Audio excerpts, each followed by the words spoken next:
हमें आसमान में बादल देखने को मिलते, पर क्या आपने कभी सोचा है कि आखिर बादल बनते कैसे हैं और बारिश के समय बादल काले क्यों हो जाते हैं? कहाँ जाए तो हमारी धरती लगभग पानी से ढकी हुई है। जहां देखो वहां पानी का अस्तित्व आपको नजर आएगा। हमारे समुद्र, नदियां, भूगर्भीय पानी, यहां तक कि हमारा पूरा वायुमंडल पानी से लबालब है। ठीक इसी समय जब आप ये वीडियो देख रहे हो, तब भी हमारे वायुमंडल में लगभग 38 बिलियन गैलन पानी हमारे वायुमंडल में मौजूद है। ये पानी इतना अधिक है कि अगर ये एक साथ नीचे गिर जाए तो पूरी धरती पर भयंकर जल प्रलय आ जाएगा। तो इस खरबों गलन पानी को नियंत्रित कौन करता है? तो जवाब है हमारे बादल। हमारे बादल ही वो चीज हैं जो पूरी धरती पर पानी को संचालित करते हैं। लेकिन ये बादल बनते कैसे हैं? बादल का बनना धरती की सबसे अहम प्रक्रिया है। हम सबको पता है कि बादल भाप से बनते हैं।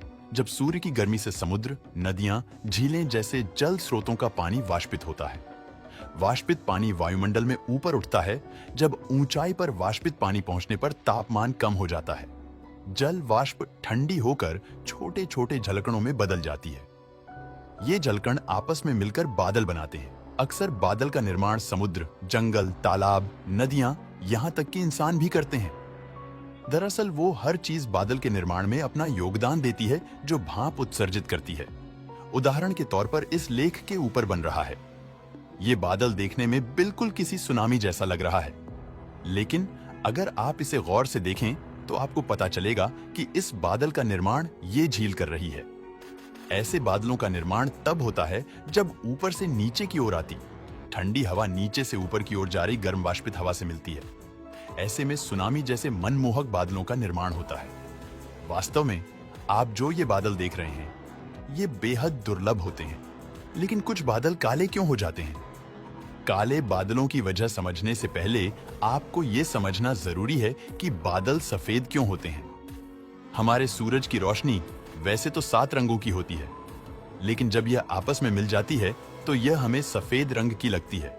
जब सूरज की रोशनी बादलों में से होकर गुजरती है तो उसमें मौजूद पानी के भारी कण सूरज की रोशनी को समान रूप से बिखेर देते हैं। यानी सूरज की सफेद रोशनी बादलों में मौजूद बारीक बूंदों से होकर चारों तरफ फैल जाती है, जिसकी वजह से बादल हमें सफेद नजर आते हैं। लेकिन काले बादल सफेद बादलों से थोड़े अलग होते हैं। काले बादल अक्सर भारी और आकार में बेहद बड़े होते हैं। लेकिन ये बादल काले क्यों होते हैं? दरअसल बारिश वाले बादलों में बर्फ के क्रिस्टल और पानी की बड़ी बड़ी बूंदें मौजूद होती है, जिनके बीच में बहुत ज्यादा गैप होता है। जब सूरज की रोशनी इन बूंदों में से होकर गुजरती है तो बूंदों में ज्यादा गैप होने के कारण कम रिफ्लेक्शन हो पाता है, जिसकी वजह से पानी वाले बादल काले नजर आते हैं। इन काले बादलों की एक और खासियत होती है। ऐसे बादल अक्सर ऊंचाई में बेहद मोटे होते हैं और किसी एक समय में किसी एक बादल के अंदर करोड़ों लीटर पानी मौजूद होता है। अक्सर इन्हीं बादलों की वजह से बादल फटने जैसी घटनाएं होती हैं। लेकिन बादल के अंदर क्या होता है? सामान्य बादल केवल भाप की सूक्ष्म बूंदों से बने होते हैं, लेकिन कुछ बादल ऐसे होते हैं जो देखने में तो बेहद खूबसूरत लगते हैं, लेकिन ये अंदर से बेहद खतरनाक होते हैं। ऐसे बादलों को क्यूम्युलस क्लाउड कहा जाता है। अक्सर ऐसे अकेले एक बादल है में ही करीब 1 अरब लीटर से ज्यादा पानी, प्रचंड बिजली का प्रवाह, ओले और तूफानी हवा मौजूद होती है।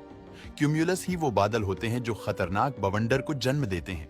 इन सब के बावजूद धरती पर संपूर्ण जीवन का कर्ता हर्ता हमारे बादल ही हैं। इसलिए आप बादलों को धरती की आत्मा भी कह सकते हैं। दोस्तों, वीडियो पसंद आया हो तो लाइक और शेयर करें